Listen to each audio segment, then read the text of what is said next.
In this film, we're going to explain how your body processes the food you eat in order to provide all your body cells with the energy they need. And also what happens when you have diabetes and this system doesn't work properly. When you eat food that contains carbohydrate, it's broken down in the stomach and digestive system into glucose, which is a type of sugar. We need glucose from food because that's what gives us energy. Carbohydrate-containing foods are things like starchy foods, sugary foods, milk and some dairy products, and fruit. This glucose then moves into the bloodstream, and the body detects that the blood glucose level is rising. In response to that, the pancreas, which is a little gland that sits just underneath the stomach, starts to release a hormone called insulin. And it's insulin that helps our body get the energy from the food we eat. The bloodstream then takes the glucose and the insulin to every cell in our body that needs it. To make this easier to understand, let's look at muscle cells. At the muscle cells, it's insulin that allows the glucose to get into the cells where it can be used for energy. It's a bit like insulin is a key unlocking the door to the cells so the glucose can get in. That way, the blood glucose level starts to drop. But the blood glucose level can be topped up at any point by the liver releasing extra glucose that it has stored. The blood glucose rises again, and again the pancreas produces more insulin to move with that glucose through the bloodstream to the muscle cells, open the doors and let the glucose in. The body functions best with the blood glucose at an optimum level. It doesn't like it if the blood glucose rises too high. Normally, there's a cycle within the body which balances out the glucose and the insulin level, and this is achieved by the food you eat, the pancreas and the liver. However, in some people, the system doesn't work properly and they develop diabetes. There are two main types of diabetes, type 1 and type 2. In type 1 diabetes, the body isn't making any insulin at all. This is because of an autoimmune response whereby the body has destroyed the insulin-producing cells in the pancreas. We don't entirely know why that happens in some people and not in others. Type 1 diabetes accounts for about 10% of all cases. It's most often found in the under 40s, and it's by far the most common type of diabetes found in childhood. In type 1 diabetes, the carbohydrate containing food is broken down into glucose as normal. That glucose then moves into the bloodstream. Normally, the body would produce insulin to let that glucose into the cells, but in type 1 diabetes, there is no insulin being produced, so the glucose can't get into the body cells at all.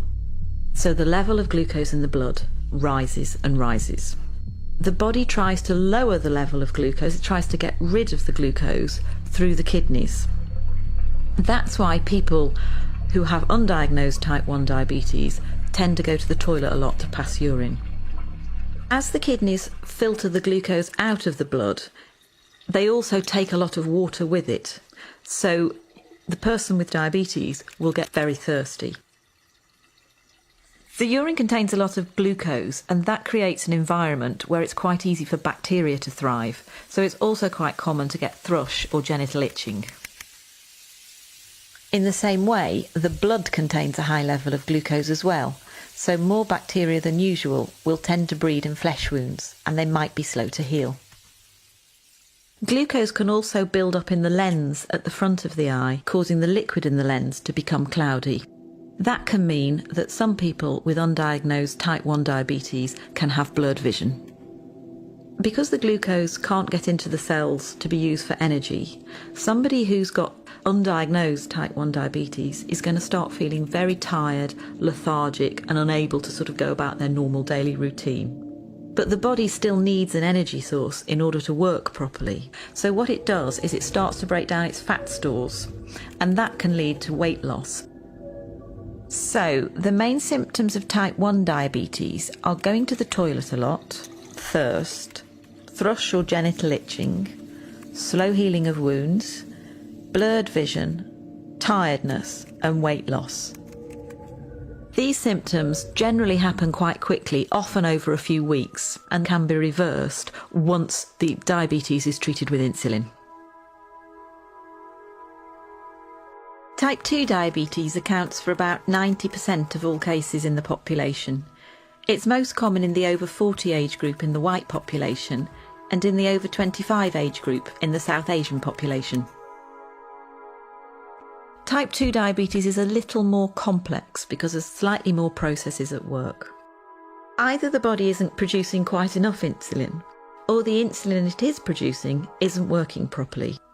That can be due to being overweight because a build-up of fat can stop insulin doing its job properly, but it can also happen in people of a healthy weight. So in type 2 diabetes, the carbohydrate-containing food is broken down into glucose in the stomach and digestive system as normal. That glucose then moves into the bloodstream. The pancreas starts to produce insulin, which moves with the glucose through the bloodstream to all the body cells which need glucose for energy. However, the glucose can't always get into the cells because the locks to the cell doors have become furred up with fat deposits. That means that the insulin can't open the cell doors properly. So the level of glucose in the blood continues to rise. In response to this, the pancreas produces even more insulin. So the blood glucose levels continue to rise and the insulin levels continue to rise. This situation is further complicated by the cells, which are desperate for energy, sending out emergency signals to the liver to release stored glucose. The blood glucose level goes up, and the pancreas produces more and more insulin until it can't cope anymore, and eventually it can wear out. As with type 1 diabetes, the symptoms of type 2 diabetes are going to the toilet a lot, thirst, thrush or genital itching, slow healing of wounds, blurred vision, tiredness and weight loss in some people. The symptoms for type 2 diabetes come along very slowly, and some people don't have any symptoms at all. So for that reason, people can live with type 2 diabetes for up to 10 years before they realise that they have it. Type 2 diabetes can be treated in a number of different ways. Initially, it may be sufficient to make changes to the food you're eating and to take extra physical activity or lose any weight that may be appropriate. But type 2 diabetes is a progressive condition and most people will need some form of medication to treat it.